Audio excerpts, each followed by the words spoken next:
Today, I'm going to be giving you my top 5 tips for the new season. Now, I have seen a lot of clickbait flying around related to the new runes and itemization, but don't worry, I'm not going to be hyping up any terrible builds such as Statikk, Shiv, Kinch. Instead, I prepared 5 practical, no bullshit pieces of advice to help you climb on the new patch. Our first tip is related to the new quest system. Now, we're all busy here, we don't have time to read this massive wall of text. All you really need to know is this part right here. For every 2 minutes you spend in lane, you can now spend 1 minute roaming without being penalized on your quest. This essentially means top lane as a role gets a direct buff. Last patch, the optimal way to play in most cases was to min-max your lane to get your quest done as soon as possible.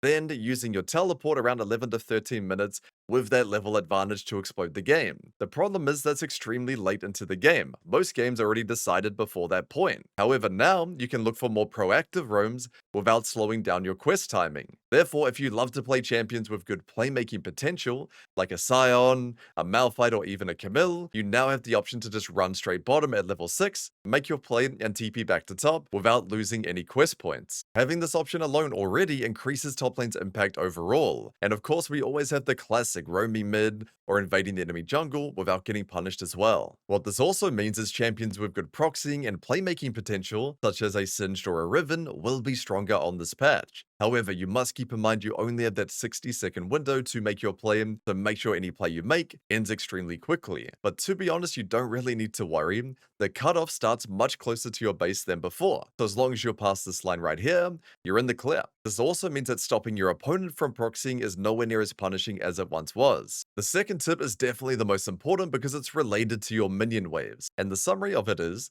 that later on in your lane, the waves become tankier. So what this means is you can build some pretty massive slow pushes during the second half of your lane. The main benefit of this is you can spend a much longer amount of time building a wave towards them, which means if they ever tried to trade onto you, they would be fighting you against a massive wave, while down in experience. In recent seasons, the waves just kill each other so quickly that it feels pretty good to have the ability to deny your opponents for such a long amount of time if your wave control is good. But for this one, because it's so important, it's definitely better just to show you. Now, this example is one of my first games on the new patch. Let's take a look at how big of a slow push I can create this late in the lane. You can see we've paused at exactly 9 minutes. Now, keep in mind as well, it's 7 minions on his side against 6 on mine. So not even the best lane state I could have, and the wave's not even super close to my side. But regardless of that, even while I'm trading and drawing minion aggro, let's see how long I can build this wave for. Now we're not going to watch the whole lane, the Ambassador started respecting, let's just skip through it. Couple waves here, another wave coming in, let's see how long until I crash this wave. 10 minutes 10, so over a minute of slow pushing, and again, not even the biggest wave possible on the season, judging by where I started it and the size of his wave. So definitely makes it a lot easier to deny him. Look at him, level 8 verse 9, just leveled up there, and makes diving a lot easier. But what is the main learning here? How do we apply this knowledge? The key thing to keep in mind is the skill of slow pushing versus hard pushing. The value of it has increased this season, which means if you're a player that's very good at it, you're going to be able to create bigger advantages on this patch. However, if you're somebody that struggles with it, you don't really understand it or know when to do each one, you're going to be missing out on a lot of potential advantages. And when you verse somebody that can do it, you're really going to struggle. So I strongly recommend watching some content and practicing it in your games because it's a must-have skill this season. Our third tip is related to itemization. Now, I'm not going to be going through every single item one by one. However, I will talk about what's strong at the moment. The most exciting is the return of Divine Sunderer, the Dusk and Dawn rework. The summary here is they reduce the damage, but they give you a heal when you proc it. This item feels amazing on its core users such as Jax or Gwen. Even though the heal isn't as strong as Sunderer was back in the day, you can actually use it to heal off the wave, which is pretty insane as you can imagine. The extra sustain helps so much with winning trades, side laning, farming camps, etc., all of that good stuff. But for me, the strong item isn't even the most exciting part. If you combine it with the new Omnivamp item, the Glady Greaves, you can turn any champion into a mini Aatrox. At first, I did think these would be more so for fun boots. However, after testing them, you can definitely feel the impact if it's a good game for them. But I will warn you, even though these boots are very fun and do feel pretty strong, you can't build them every game. If you need to buy Merc Treads, you must still buy them. We do not ego tenacity in this house. The exact same thing with Tabbies. If you're up against Camille Graves or Tryndamere Viego, anything like that, you must buy tabbies. Even though Gladi Greaves are a lot more fun, you still want to be building the strongest boots for your game. But if you can get away with it, these boots feel great on a ton of different champions, especially when combined with other healing items such as Dusk and Dawn or Ravenous Hydra. So basically, any champion who can utilize these two new items well are going to be in a very good position. Jax and Gwen players are definitely eating good tonight. Now, another healing item that also got buffed is Endless Hunger. However, in my opinion, this is still the ultimate for fun item. Yes, it can work on champions like Zahin or Mbessa as your 4th or 5th item, but in most realistic games where you don't have 20 kills, I know that's probably not that common for you,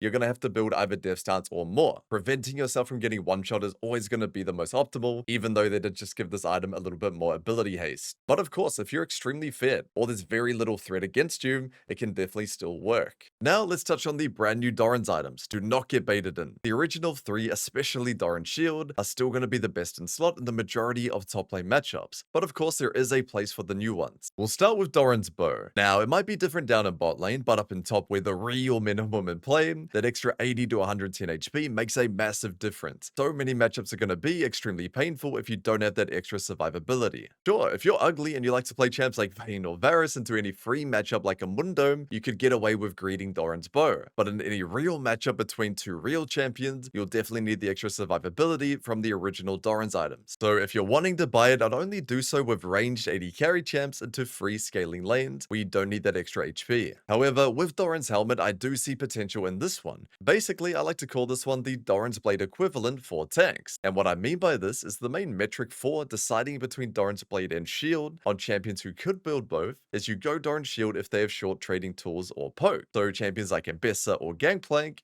you pretty much always need Doran's Shield against them. But if you're playing up against champions that don't have that, champions that can only long trade, you can go Doran's Blade. So champions like Set or Irelia, Doran's Blade does very well into them. Now with Doran's Helmet, you can follow the exact same system. If we're playing Cassante, and in one game we're playing up against Jace, of course you need Doran's Shield. He has way too much poke. But in our next game, if we verse a champion that pretty much only does extended trading, like a Darius, you could definitely greet the Doran's Shield. Or if you're into a free matchup like a Mundo or a Nessus, you could likely greet the helmet as well. However, a key point to keep in mind is the helmet gives both resistances. So it's more efficient against champions such as Jax, who mainly have mixed damage in their kit. On the other hand, if you're playing up against a champion like Olaf, who pretty much only does physical damage, it's not going to be as efficient as an item. But keep in mind, Doran Helmet and Doran's Blade will always outscale Shield, regardless of what matchup you're playing in. So if you can do well in your matchup without the Shield, you'll be leaving your lane with an advantage already if you started with Helmet or Blade. But of course, a wise man once said, the best scaling in the entire game is winning your lane. So don't ego Doran's Shield if your matchup calls for it. Our final tip is short and sweet. Do not get baited by the hype around Statikk Shiv. Now, I'm not saying it's bad on every champion, of course not, but the way I saw it being hyped up, you'd think it's the best in slot on any champion with on hits. Just because the little zap does apply on hit effects, does not make it good on beefcake melee champions like Volibear or Tahm Kench. However, I can see the value on ranged champions that already build squishy, such as Teemo, but building it on frontlining champions is just trolling. In a real game, you're just going to get completely one-shot. I've already had students ask me about building it on champions like Jax, on top of seeing way too much content around which champions can best abuse it. But in reality, in a real rank game against players of your skill level, Shiv is a complete bait unless your champion already builds similar items, again using Teemo as the easy example. Let's all make sure we just build normal items and not sabotage our teammates. But why don't we take a quick look through YouTube and see which champions are being shown in these videos. So first one, let's hover it. Already got Volibear off to a good start. A lot of Tahm Kench we see, another Volibear. We can see here a Kale, that's a little bit better. Final one, we got a Braum. Let's just stop and think for a second. Is spending 3,000 gold on an item that gives 0 defensive stats really going to be the best in slot for a Braum or for a Volibear top? Very, very unlikely. Alright team, we'll wrap that up for today. I mainly just wanted to give you some advice on the new season to give you the best possible odds for your rank game. So I'm really hoping you get some value from this video. But of course, as usual, if you have any questions at all, let me know in the comments. I'll definitely get back to you and hopefully see you for the next one.